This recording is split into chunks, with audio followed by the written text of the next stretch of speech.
तो आज हम लोग जो है क्लास 6 के चैप्टर 11 को हम लोग पढ़ेंगे, जिसमें जो है चैप्टर है का नाम है आपको सूक्ति षटकम, अच्छी युक्ति। 6 ठो है, 1 2 3 4 5 6 ठो है ना, तो षट मतलब 6 होता है।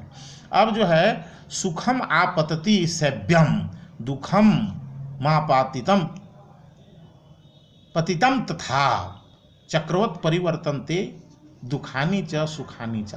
अर्थात कहता है कि सुख आने पर उसे भोगना चाहिए और उसी प्रकार से दुख आने पर भी, यानी सुख और दुख गाड़ी के पहिए के समान बदलते रहते हैं।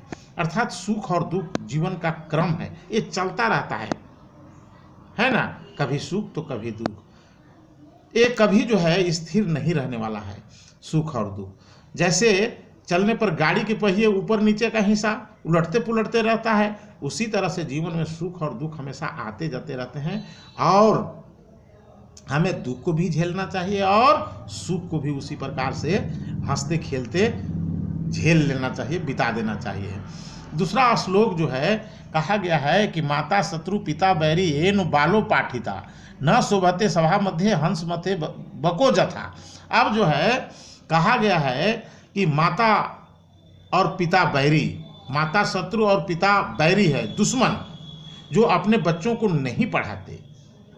अब देखिए क्या होता है आगे, कहता है कि अगर बच्चों को नहीं पढ़ाते हैं तो बच्चों उसी तरह से शोभा नहीं पाते हैं अपने समाज में, अपने सभा में, अपने परिवार में।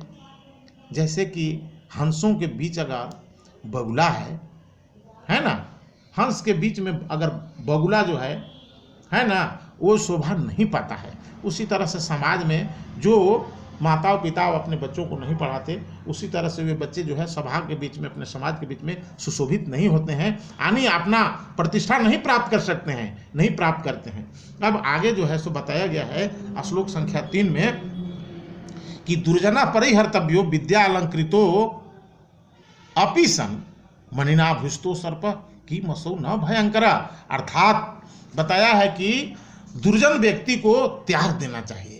अगर वह विद्या से भी युक्त है, उसके पास विद्या भी है, विद्या से अलंकृत है, फिर भी वह दुष्ट आदमी को त्याग कर देना चाहिए। जैसे मणिना भुष्टो सर्प की मसौ न भयंकरा, मणि से युक्त जो है, मणि बहुत कीमती चीज होता है, सर्प में होता है, परंतु क्या वह भयंकर नहीं होता है?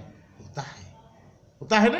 उसी तरह से यहाँ पर बताया गया है कि विद्या से युक्त आदमी भी जो है, वह जो है अगर दुर्जन है तो उसको त्याग देना चाहिए।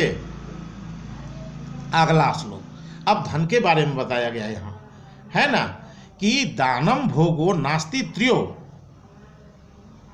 गतयो भवन्ति वित्तस्य यो न ददाति न भुक्ते तस्य तृतीयो गति भवति। कहने का मतलब है कि दान, भोग और नाश, ये जो है धन की 3 गतियां हैं। जो न दान देते हैं और न अपने उपभोग में लाते हैं, सुख भोग में, तो यह तीसरी गति है नाश। तो तीसरी गति क्या है? नाश। दान किए न अपना उपभोग में लाए, तो तीसरी गति को कल बोला जाता है नाश हो जाना। तो धन का फिर क्या हो जाता है? नाश हो जाता है ना। अब जो है यहाँ पर जो है बताया गया है मान सम्मान के बारे में बताया गया श्लोक संख्या 5 में, जस्मिन देशो न समानो न वृत्ति न बांधवा न च विद्यागमा कश्चित तम देशे परिवर्जयेत। कहने का मतलब है कि जिस देश में न इज्जत मिलता है और न आजीविका का साधन है और न बंधु बांधव वहाँ पर हैं अपने, न च विद्याग में, और विद्या का और साधन भी अगर वहाँ पर नहीं है, तो वहाँ पर उस देश में, उस स्थान को त्याग देना चाहिए, वहाँ नहीं रहना चाहिए, है ना। चूँकि जहाँ पर ना इज्जत मिलता हो, ना जीविका का साधन हो, और न बंधु बांधव रहते हैं, और न विद्या आगमा माने विद्या प्राप्त करने का साधन नहीं हो, वहाँ पर उस स्थान पर नहीं रहना चाहिए। कहने का मतलब यही है ना।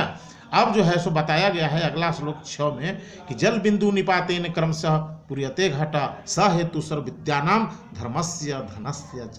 कहने का मतलब यहाँ है कि जिस प्रकार से एक एक बूंद करके एक एक बूंद जो है भरने से घड़ा जो है सो क्या होता है, भर जाता है। घड़ा में एक एक बूंद गिरने से जो है क्रमशः हुआ घड़ा क्या हो जाता है, पूरा हो जाता है, भर जाता है। स हेतु सर्व विद्यानाम, और इसी तरह से जितनी भी प्रकार की विद्याएं हैं सभी विद्या, धर्म और धन, ये धीरे धीरे आपका अर्जन होता है, धीरे धीरे बढ़ता है। एक बैग हम चाहेंगे कि बढ़ जाए वैसी बात नहीं है। विद्या भी हम लोग देखते हैं कितना प्रयत्न करते हैं, है ना, तब हम लोग विद्या प्राप्त करते हैं। और उसी तरह से धर्म की बात है, धीरे धीरे धर्म आदमी करता है और धन भी धीरे धीरे प्राप्त करता है। तो इस तरह से 6 ठो यहाँ पर श्लोक है, 6 श्लोक को आप ही तरह से देखिएगा। और देखिए नीचे भावार्थ दिया हुआ है, इस भावार्थ को भी आप लोग जो है ना आपको देखिएगा, पढ़ लीजिएगा और लिखिएगा कॉपी में, नोट कॉपी में आप लोग बनाए हैं ना, उसको बनाइएगा। और ये जो है आपको ये जो शब्द संग्रह है इसको भी आप लोग कर लीजिएगा। अगले दिन हम जो है आपको संस्कृत में प्रश्नोत्तर करेंगे, है ना। धन्यवाद।